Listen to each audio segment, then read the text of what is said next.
Primeiros socorros convulsão. Na maioria dos casos, as convulsões duram alguns segundos. Porém, já tiveram casos que se estenderam por 2 a 5 minutos. Por isso, quando falamos em primeiros socorros para convulsão, todo cuidado é pouco. O que fazer? Deite a pessoa no chão para evitar uma queda durante a crise convulsiva. Coloque a pessoa deitada de lado para evitar que possa se engasgar com a própria língua ou com vômito. Dê espaços para a pessoa, afastando objetos que estejam próximos e que possam causar lesões, como mesas ou cadeiras. Desaperte roupas apertadas, especialmente na região do pescoço, como camisas e gravatas. Mantenha calma e espere que a crise passe. Mas e agora? O que não fazer durante os primeiros socorros para a convulsão? Atitudes que devem ser evitadas durante os primeiros socorros para a convulsão são: tentar imobilizar a pessoa ou amarrar os membros, pois pode resultar em fraturas ou outras lesões. Colocar a mão na boca da pessoa, assim como objetos ou panos.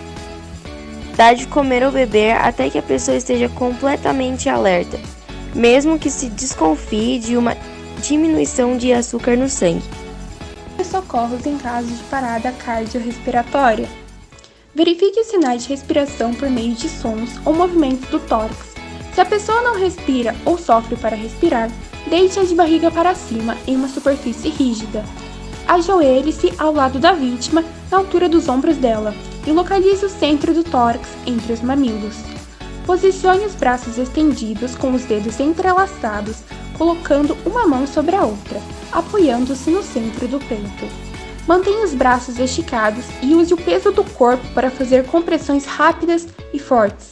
Inicie compressões com a frequência de 100 por minuto, ou seja, 5 compressões a cada 3 segundos.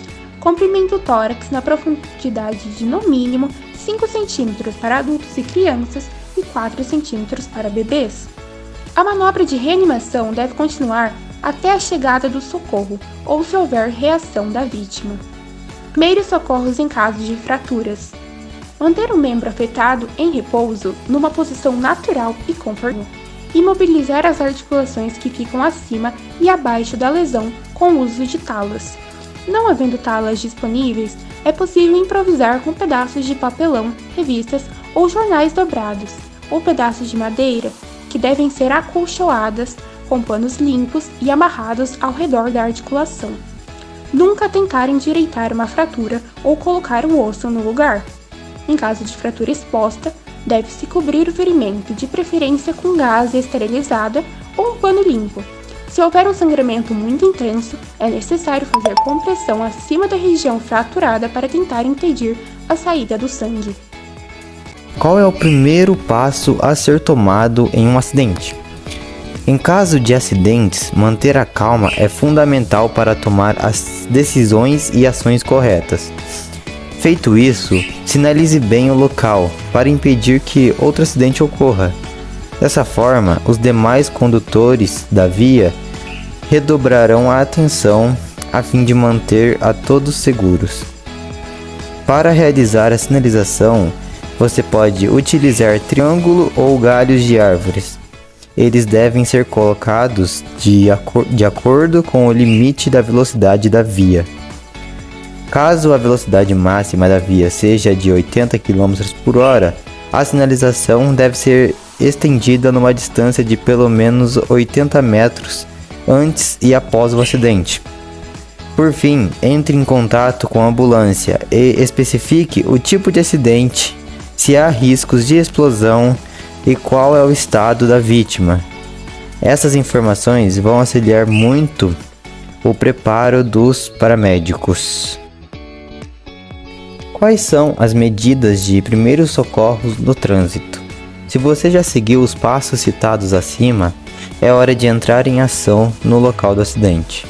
Sempre mantenha a vítima consciente. Converse com a vítima e tente distraí-la. Faça perguntas relevantes como seu nome, o local onde mora e demais informações que podem ser úteis para sua identificação futura. Manter a vítima consciente vai ajudá-la a se recuperar mais rápido e ter alguém que a ampare. Vai torná-la mais calma e receptiva aos cuidados. Verifique a respiração da vítima. Observe se o ritmo de respiração da vítima está normal e veja se há algo a sufocar, como um cinto de segurança, por exemplo. Se for o caso, busque remover o cinto ou posicioná-la, com muito cuidado e somente se for primordial, de modo que ela consiga respirar sem impedimentos. Não mexa na vítima a menos que seja necessário. Caso você não tenha um treinamento profissional, não mexa na vítima, a menos que isso seja indispensável para garantir sua integridade. Afinal, um acidente pode causar lesões que não podem ser vistos em um primeiro momento, e mexer na vítima pode piorar essas lesões. Preserve o local e mantenha a passagem livre. Esse passo é muito importante para garantir a segurança da vítima e dos demais indivíduos inseridos no trânsito. Logo, cuide do local, de modo a prejudicar o menos possível o trânsito. Lembre-se de sinalizar a via para que os demais condutores diminuam a velocidade e redobrem a atenção. Saiba pedir socorro. Tenha sempre em mãos os seguintes telefones: 192, que é o número do SAMU, 190, o da Polícia Militar, 193, o do Corpo de Bombeiros e 191, que é da Polícia Rodoviária Federal. Esses são os contatos dos profissionais preparados para prestar socorro. Com essas atitudes, você garante que as vítimas sejam melhor acolhidas, impedindo novos acidentes e que aconteça e provoquem uma piora na situação. Primeiros socorros queimaduras. Para estimular o conhecimento mais prático, separamos as principais estratégias para você lidar com alguns casos de primeiros socorros menos críticos. Em situação de queimaduras, você precisa conhecer os níveis do dano causado analisando rapidamente o machucado e o classificando em primeiro, segundo ou terceiro grau. Primeiro passo, então, é retirar a vítima do local de calor. Uma vez em um espaço seguro, você deve analisar o ferimento de acordo com os níveis de queimadura. Se ela estiver entre primeiro e segundo grau, o recomendado é realizar compressas de soro fisiológico para diminuir a temperatura do local. Lembre-se de nunca estourar as bolhas que aparecerem.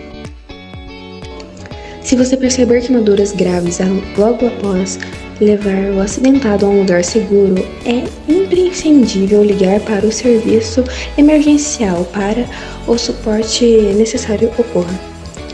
Assim você garante a qualidade da vida da vítima e acelera seu atendimento especializado.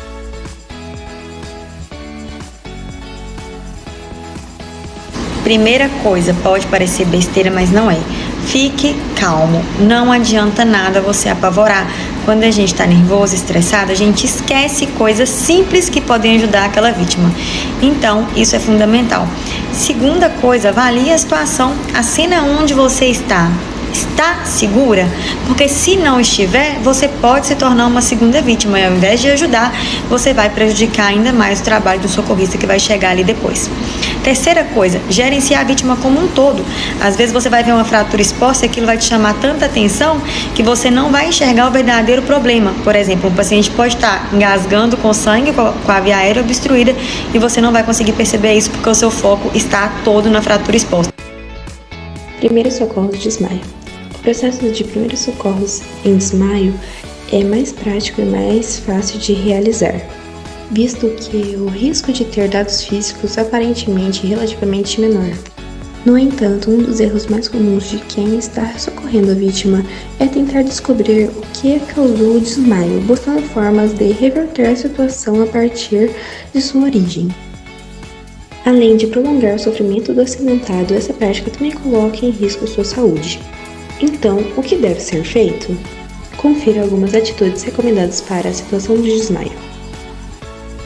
Deitar a vítima de lado, afrouxar suas roupas, tirando gravata, cinto, sapato, buscando auxiliar a circulação do sangue. Controlar os batimentos cardíacos, arejar o ambiente, elevar os membros inferiores com almofadas. Infarto.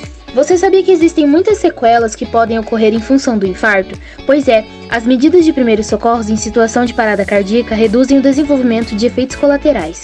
Existe uma série de práticas que você deve realizar para controlar a progressão do infarto, como reconhecer os sinais.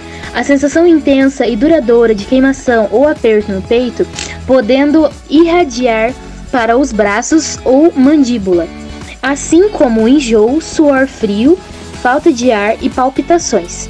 Chamar o serviço emergencial após a confirmação de um desses sintomas. Acalmar a vítima se ela estiver consciente, informando que o atendimento está a caminho. Afrouxar as roupas ou até mesmo colocar peças mais largas e confortáveis. Outra situação bastante comum é o engasgo. Ele acontece independentemente da idade e pode trazer sérios riscos para a nossa saúde, como impedimento da respiração e até a morte por asfixia. Atualmente existem cursos presenciais ou pela internet que ensinam a população a prática correta da manobra. Além de abordar casos específicos, como o engasgo em bebês, para realizá-lo você deve estar posicionando atrás da vítima, colocando os 2 braços ao redor do seu abdômen. Uma das mãos precisa estar fechada logo em cima da boca do estômago, enquanto a outra mantém pressão na mesma região. Assim, o movimento de compressão precisa ser realizado de 2 direções, para dentro e para cima, buscando ajudar o organismo a liberar o objeto ou alimento que bloqueia a entrada de ar.